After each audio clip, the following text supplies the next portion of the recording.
Yo, are you having trouble drawing proportions? Look no further, homie, because I have this one simple strategy that'll help you solve most of your drawing proportion problems easily. The strategy I'm talking about is what the computer scientist in me likes to call setting a variable. Keep watching because I explain exactly what I mean in this video. What's good, everybody? Welcome to my channel and welcome to my art journey. My name is Mr. Saw, but let's not waste any more time on intros. So what exactly do I mean by setting a variable? This is essentially just taking any element from your subject and using that as a basis or a placeholder that you're going to use and compare relationships throughout your entire drawing. These relationships can be anything like size, angles, alignments, etc. Variables can literally be anything. It's really up to you. But the best rule of thumb is to keep the variables simple and easy for you to keep track of. Let's hop into a quick demo, but before we do that, if you guys are enjoying this video so far, consider liking this and subscribing. And those of you that do, I hope your next handshake is the best one you ever had. Let's get into it. So right in front of me, we have a simple still life of an apple and a skull. I'm not gonna go into super detail into the drawing. What I'm really gonna do is just block out the major landmarks and get the overall proportion and shape of both of the items down. I'm gonna start by setting my variable. Now, I can look at this drawing and basically the variable can be anything I want. So what I'm gonna do is I'm gonna use the size of the apple as my variable. And I'm gonna use this size of the apple to basically be able to figure out how big the skull is in comparison to the apple. Now to do this, I'll be using the common pencil measuring technique where you basically hold your pencil up straight on and then you just take a measurement. So I have my pencil out straight vertical and then I'm gonna line it up with the apple, right? I'm just gonna place my thumb right generally where the size of the apple is. So the size of the apple is about that, right? So now I'm gonna keep my thumb here and now I know the size of the apple from my perspective is about this big. And now this is my variable. This is my placeholder that I'm gonna use to compare and contrast different measurements throughout my drawing.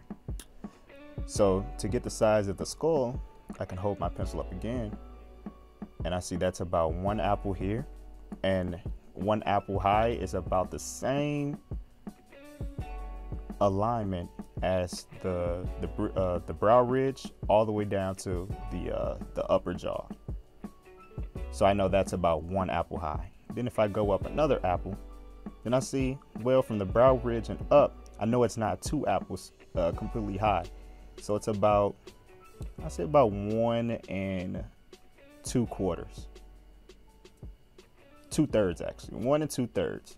So these are the measurements that I'm gonna actually place on my paper. All right, so now I'm just gonna take those variables again. I'm gonna get the size of the apple, sight size,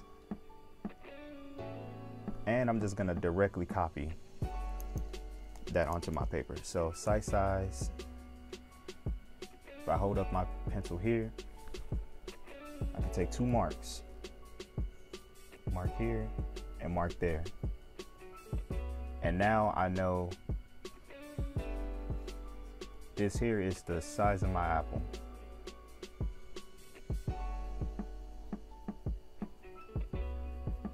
And that's the variable I'm gonna use throughout. So then let's just get a general shape of the apple.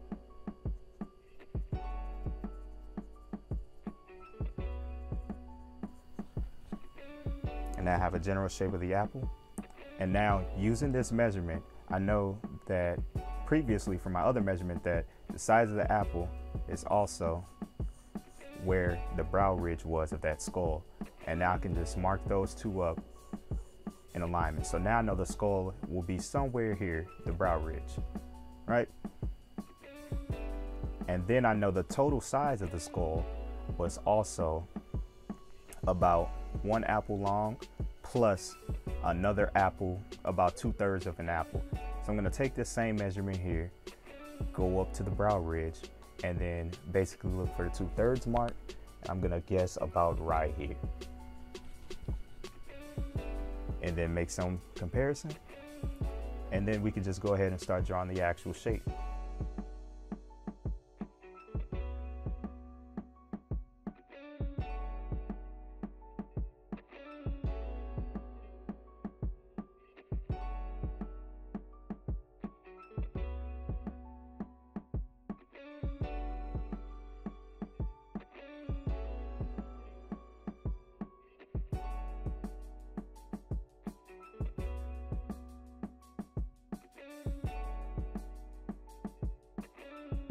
Now I'll just keep that quick gesture there.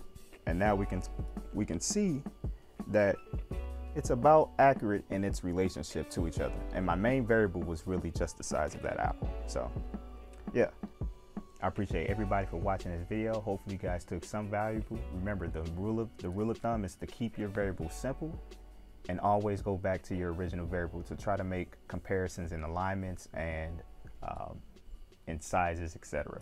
So yeah, hopefully you guys took something away from this video. Thanks for watching, everybody. Make sure you consider subscribing.